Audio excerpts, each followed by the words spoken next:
I don't know why we've never actually done a cross-country thing before. It's been something that we've thought about for a long time, and we always use these really iconic roads across the U.S. as inspiration for the cities and the counties that we build fictionally in Need for Speed. And we've never actually done the real thing before, but I think one of the main reasons actually is probably the fact that technology has evolved to the point where we actually can really deliver that experience for the first time.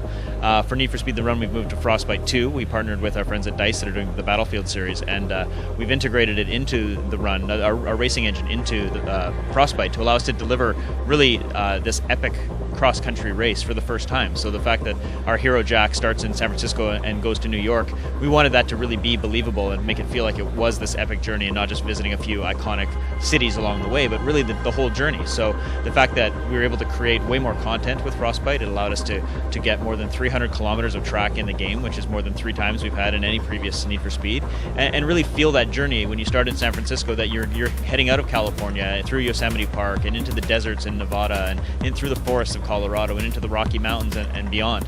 Was really important to us. We wanted to make sure that it didn't just feel like a service of a lip service to crossing the U.S. It actually really was. It did feel like you're making this epic journey along the way.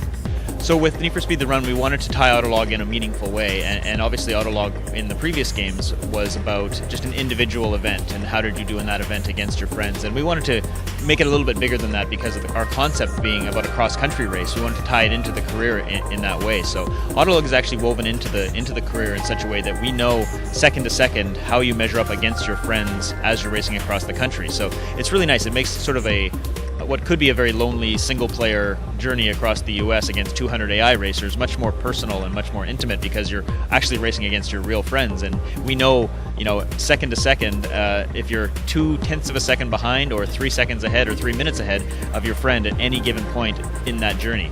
And it makes a very nice sort of competitive nature to the game. Well, Need for Speed is obviously known for having great cars in it, and we've got some amazing ones in the game this year. And it is about this cross-country journey and Jack having a nice selection of cars as he goes across. You're going to see everything from classic American muscle cars to import tuner cars to the hottest exotics on the planet, including the Lamborghini Aventador, which is the brand new Lamborghini, now available just for the first time and actually being shown at GamesCom. So the idea is that we've got a great variety of cars for all fans of all car culture, but it's Need for Speed. We're going to have the hottest cars you're going to want to drive. Well, what we wanted to do with The Run was really tell a Hollywood-style action story, and by getting a character in the game for the first time, we wanted to make sure that we were providing a full experience there. So when we do get out of the car in The Run, it's really just as a means to tell a story a little bit more. And Jack's goal is always to get back in the car as quickly as possible, because first of all, we're a racing game, we're Need for Speed, and the goal of the game is to win the race and be the first to New York. There's no prize for second place, so he has to win the race.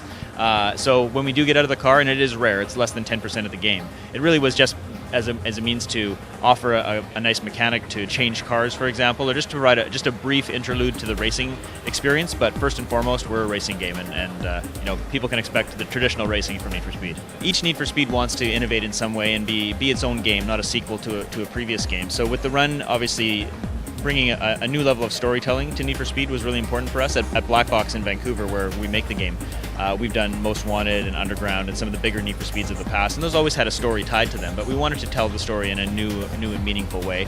And also another thing that's important is to focus on the handling of the cars. Obviously, that's a huge reason why people play Need for Speed, is because the cars feel great. And we wanted to make sure that we were giving a nice balanced feel to the cars, that they're not completely arcade. You can't just do a perfect drift around a corner on the first try, but there is a very familiar and accessible nature to our cars, but they do have some depth and complexity as well. So it's a nice blend of, not quite as arcadey as Hot Pursuit, definitely not as simulation as Shift, but somewhere in the middle, and people are really liking how the game's feeling. I think with telling a story in a racing game, it's something that we have done before. We did it in Most Wanted, we did it in Underground, but it's always been something that was not done effectively, really. We weren't able with our technology in the past to have beautiful looking cars and beautiful looking worlds and beautiful looking characters all at the same time. And going to Frostbite, of course, we can do that, and it allows us to really innovate on storytelling within the Need for Speed franchise. I think there's rooms for stories in racing games, and there's sometimes you don't want the story, but for us, really wanting to deliver on this action premise and have this really kind of Hollywood-style cinematic story tied to Need for Speed was really important for us, and has been for a very long time in the Need for Speed franchise. But this is the first time we've really been able to execute on it in a way that that we're really proud of.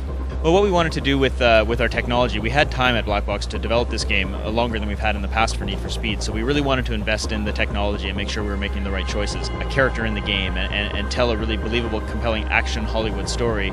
You know, you look at Frostbite with obviously amazing looking visuals, lighting, the worlds look incredible, the visual effects are great, they have destruction for huge action moments.